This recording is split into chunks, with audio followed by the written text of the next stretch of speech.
Hello, Easton, and welcome to the Rabbi's Roundtable. I'm Rabbi Peter Hyman, Rabbi of Temple B'nai Israel, and it's always a joy and a pleasure to have you join us here in the studios of MCTV in the basement of the Avalon Theater. I have a special guest, a friend, an author, a drummer, a musician, Ron Liebman.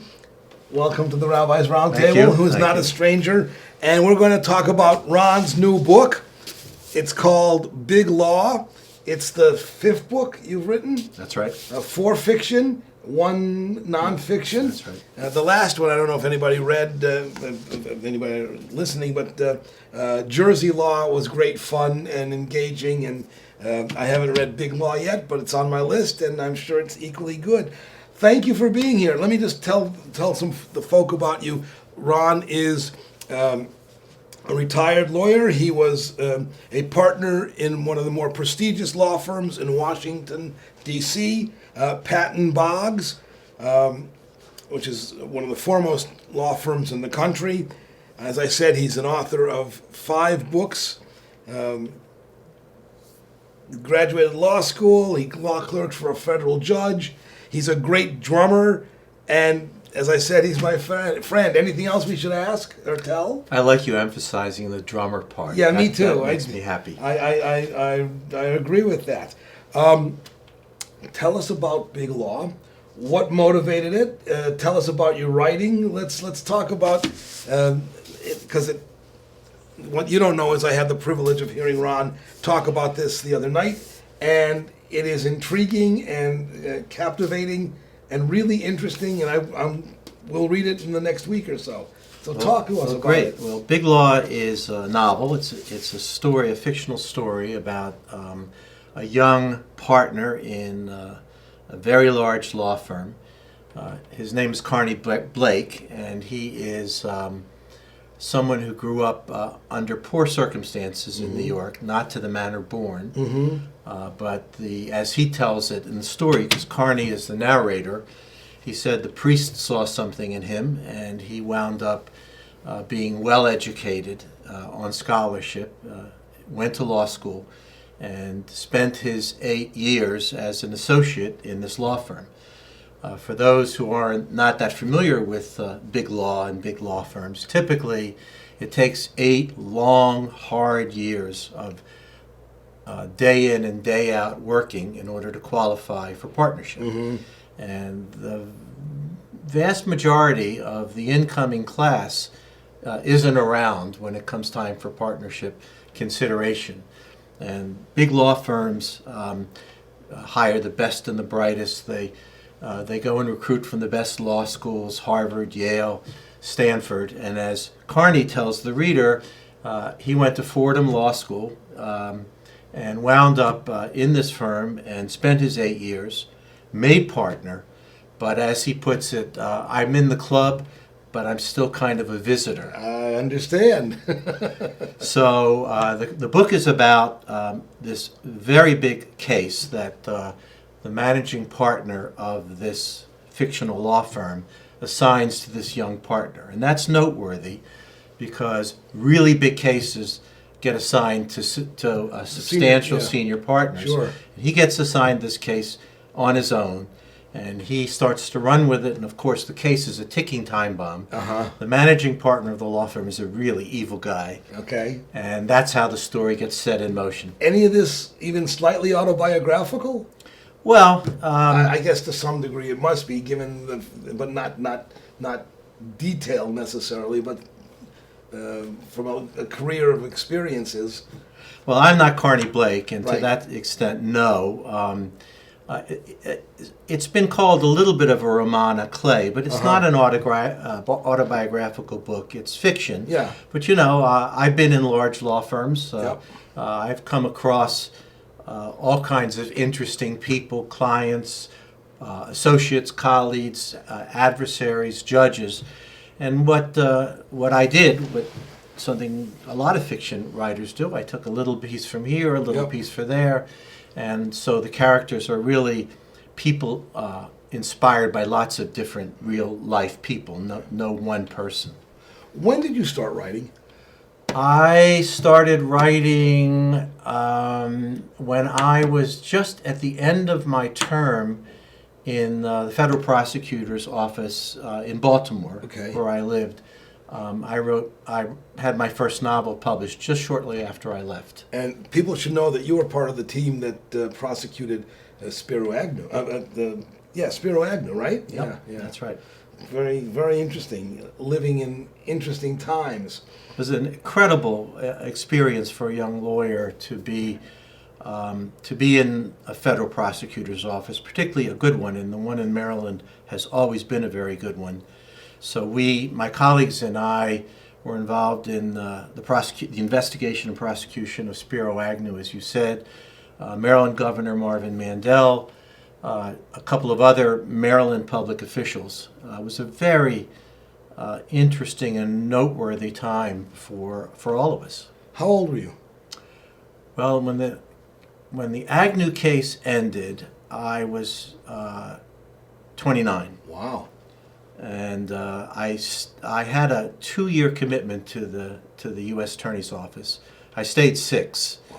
And it was a very, very rewarding job, not only in terms of the education the post-law school education and training I received, but you also had the feeling that you were doing some good. That's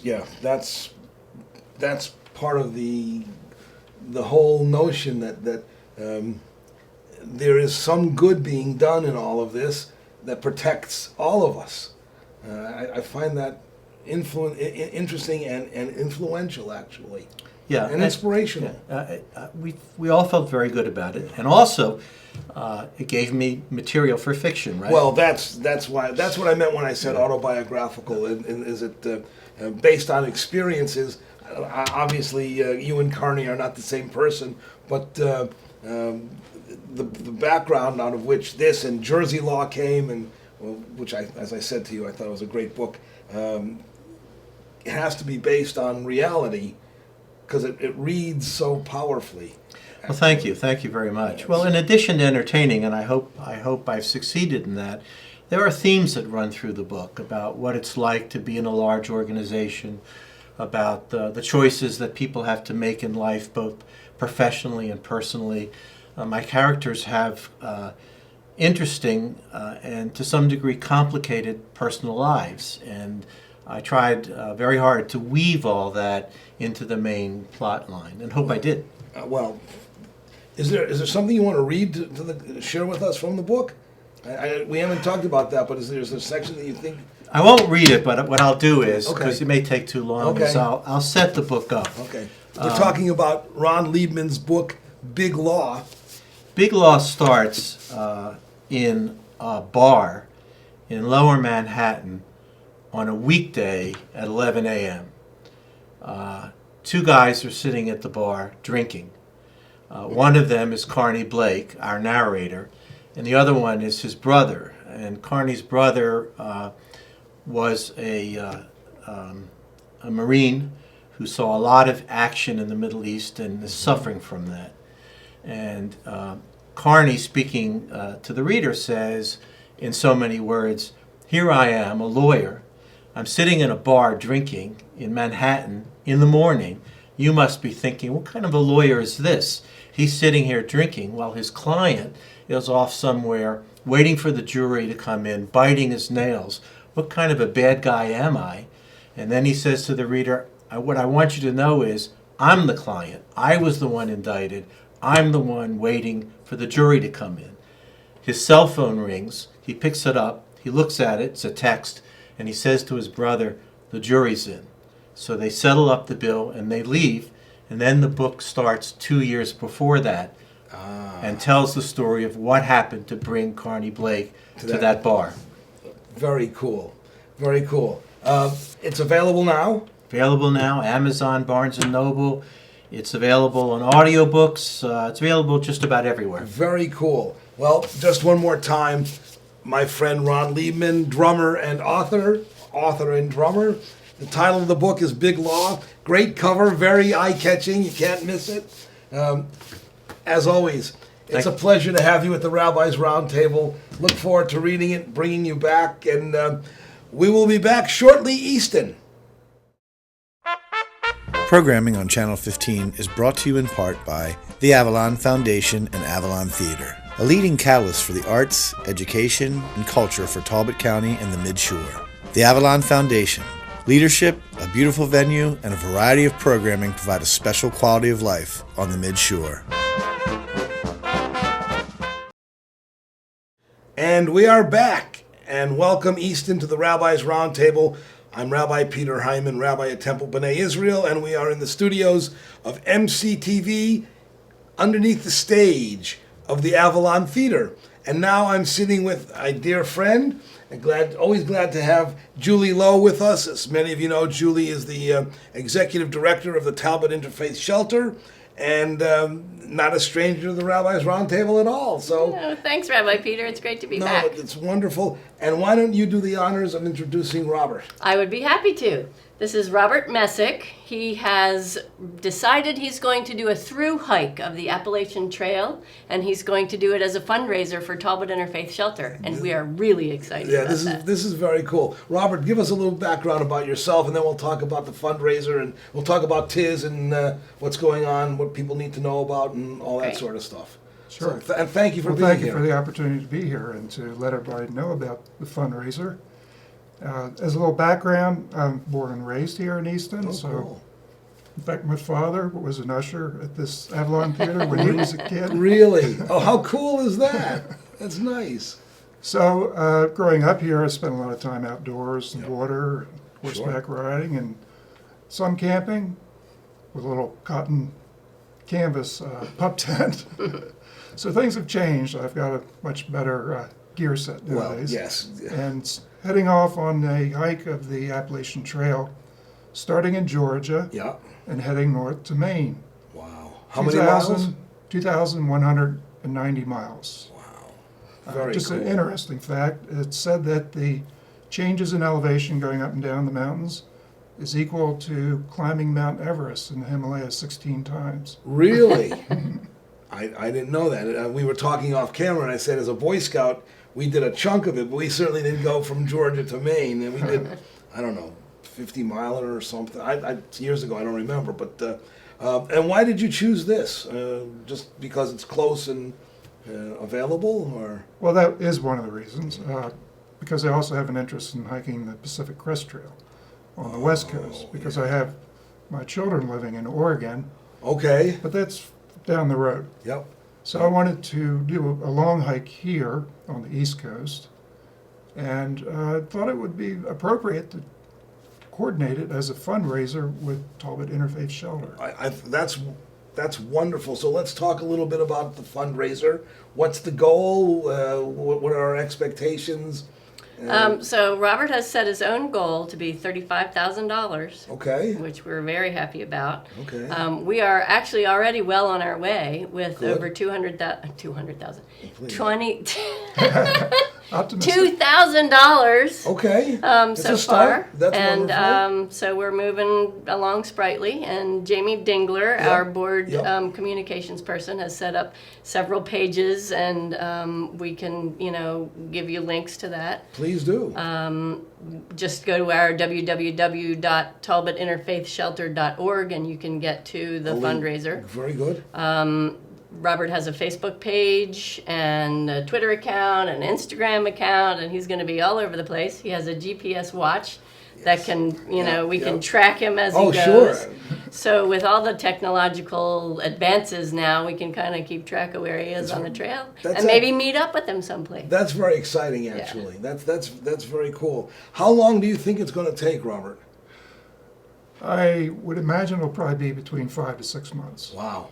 That's a serious hike. It is. I don't say that to be quite funny. A commitment. No, that's a huge commitment, and I would imagine, knowing this community, that they will be generous, and most people that I know feel very strongly and positively about the Talbot Interfaith Shelter. So, a combination of really wonderful opportunities here. Yeah, it really I think it does make an ideal combination because when I think about it, I'm going to be out on the trail, and by choice, I'll be homeless.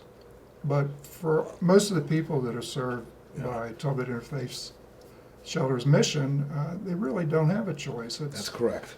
That's correct. often factors beyond their control That- that put them there. That's a very good point, and you're right. And you may not know this, Julie does. We go back with Tiz a very long time. Very long time. And as I always say, whether in front of you or behind your back, I am so proud of the Talbot Interfaith Shelter and how it started.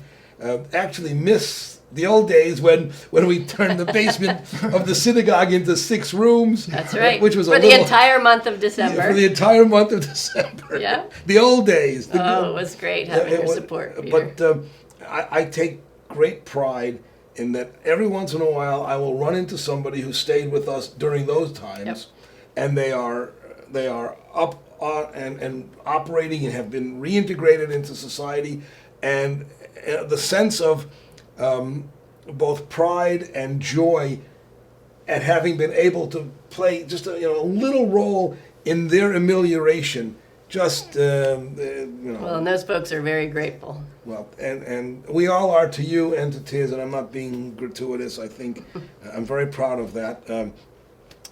So tell me, I'm back to because now we're going to get to the Boy Scout part of me. Tell me about supplies and how you're going to manage that along the route. Right. Well, there are several ways to go about it. And a lot of the hikers will just stop in towns along the way, Okay. shop in convenience stores, Yeah, gas yeah. stations, Yeah, and yeah. whatnot. But because of my background as a yoga teacher and Ayurvedic specialist, Okay. I want to try to keep my diet pretty wholesome, healthy. Yeah. So I'm taking a lot of time right now preparing my food, essentially pre-cooking it, Oh, and then okay. dehydrating it, Yep. packaging it in vacuum-sealed bags. Then I'll be shipping it out with Julie's assistance, because I'll have maybe up to 20 boxes that I send off to destinations along the way. Excellent. Okay. All right. I don't, I couldn't possibly carry everything Well, from the sure. outside. That's why I asked. And, So think about maybe about a week's worth of food. Figure about 1.5 pounds per day Yeah. in food. that's a lot of And then there's weight water on to your carry back. too. Oh, absolutely. Now, along the trail is well marked and it's famous and it's not unknown to hikers, but I don't remember or recall water sources along the way that you'll have access to that are not just you're not going to have to be boiling water and that sort of thing, will you? I won't boil it, but I do have to treat it. Okay. Mainly the water sources would be from Yeah. streams and Okay. creeks and All right. puddles possibly. But as you go farther north, especially Maine, it's an abundance of water out Right. there. Right. But there are places, depending upon whether there's been a drought season or not, where it could be a little bit challenging. Okay. But the way I treat my water is with a chemical mixture. It's not exactly sure of the name. It's something like chlorine dioxide. But But it's that sounds right. It's been a chemical long that a lot time. of municipalities use to treat water. Yeah. Okay. So it's very effective and it doesn't leave an aftertaste. And will anybody be joining you along this, what we call in the mother tongue, this schlep? Not for the entire trail that I'm aware of, but I have invited people to Good. join me, and I think that's exciting. the invitation is out there for and- those who want to do it. And what about press coverage? Will there be periodic updates aside from the GPS stuff and? Yes, we've already been interviewed by WBOC and by WMDT TV, and they want to keep track of Robert along the way. Excellent. And Star Democrat will probably Excellent. be keeping track. In fact, I talked to Katie Willis this morning, and she said she'd like to go with us when we go to meet Robert, maybe in Harper's Ferry or someplace close when he very gets cool. to that point. Very cool. Yeah, Harper's Ferry is pretty close to the geographic midpoint. Okay. It's a good place Yeah. to stop. I'm not Yeah. going to permanently stop, but Right. just right. to visit. Yeah. It's also the headquarters for the Appalachian Trail Conservancy, which is the Yes. administrative body Yes. over the trail. Yep. Okay.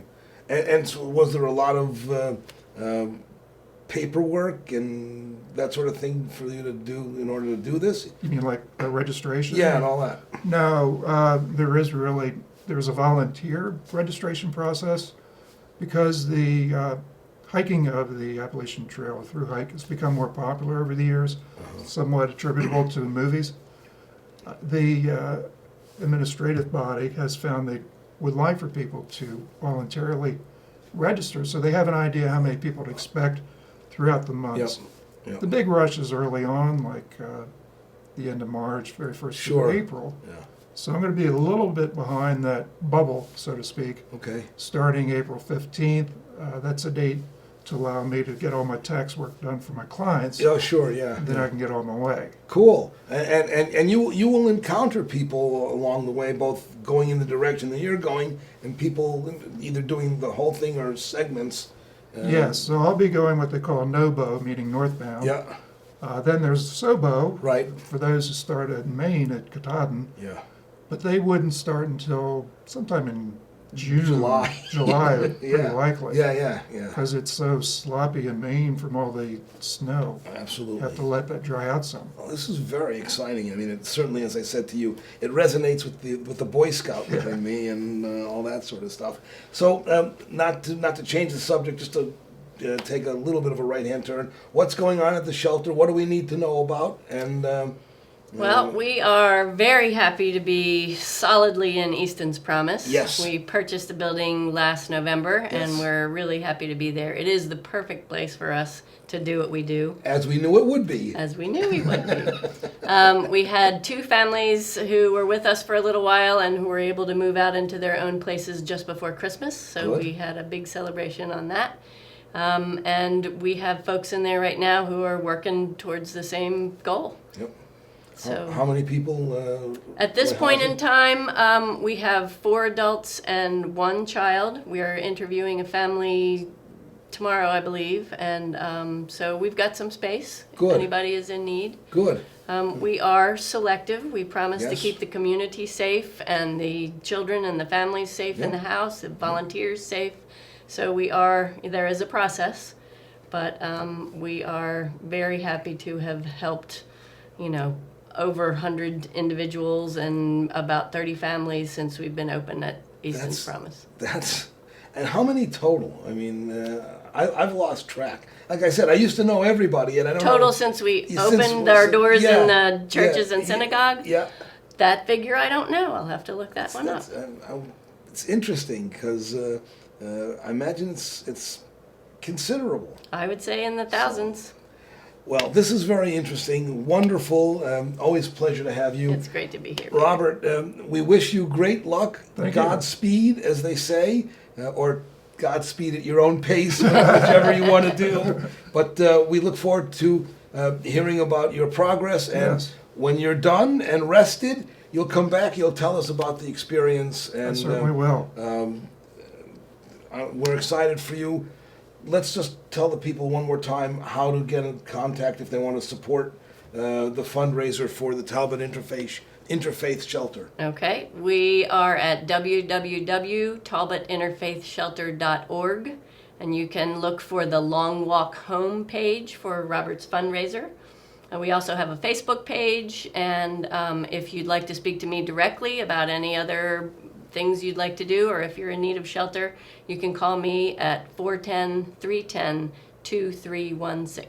I think they'll put that up under they'll put that on the Okay. screen. Robert, best of luck. Thank you for Thank being you very here. much. Julie, always a pleasure. Thank you, Peter. It's great to see you. Thank you, and the work that Tiz does. We will be back momentarily. Thanks, Easton. It's different than any place I've ever been. It's easy to just be in the room with everybody else and enjoying the show together. I'm very impressed. Just the variety, the quality, the intimacy. Trying to make it